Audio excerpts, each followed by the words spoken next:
Hi everyone. तो आज हम बात करने वाले हैं राज्यसभा के बारे में। लोकसभा के बारे में हमने पहले ही बात कर ली थी।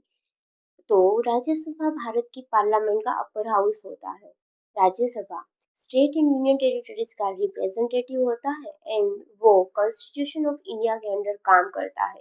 राज्यसभा एक परमानेंट बॉडी होती है जो कभी डिसोल्व नहीं की जा सकती। राज्यसभा की मैक्सिमम स्ट्रेंथ 250 मेंबर्स की होती है, मतलब ज्यादा से ज्यादा उनमें 250 मेंबर्स बैठे हुए होते हैं।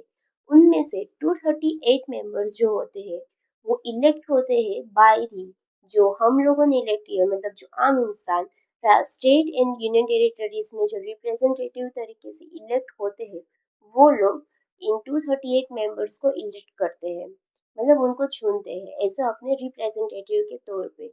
और जो 12 मेंबर होते हैं वो प्रेसिडेंट के द्वारा इलेक्ट किए जाते हैं। और जो ये 12 मेंबर्स होते हैं वो culture, science, art and service service field से ताल्लुक रखते हैं। अब आती है बात चेयरमैन की। तो जो वाइस प्रेसिडेंट, इंडिया का वाइस प्रेसिडेंट होता है, वो राज्यसभा का एक्स ऑफिशियल चेयरमैन होता है। यहाँ पर चेयरमैन प्रोसीडिंग को रिसाइड करता है एंड ऑर्डर मेंटेन करने के लिए वो कुछ रूल्स एंड रेगुलेशन होते हैं, उस हिसाब से वो ऑर्डर मेंटेन करता है।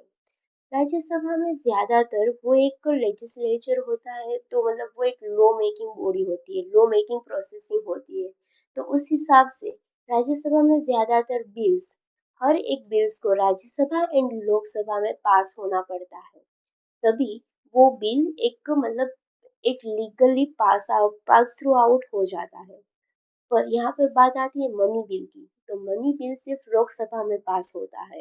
राज्यसभा इन पर डिस्कशन कर सकती है, रिकमेंडेशन दे सकती है, पर राज्यसभा मनी बिल को कभी अमेंड नहीं कर सकती या फिर उसे कभी रिजेक्ट नहीं कर सकती। आर्टिकल 249 उसके तहत जो राज्यसभा होता है वो पार्लियामेंट को इन स्टेट के इंटरेस्ट में, नेशनल के इंटरेस्ट में लॉ बनाने की पावर दे सकता है। राज्यसभा एक ऐसी बॉडी है जो कॉन्स्टिट्यूशन अमेंडमेंट में एंड इमरजेंसी में एक इम्पोर्टेंट रोल प्ले करती है।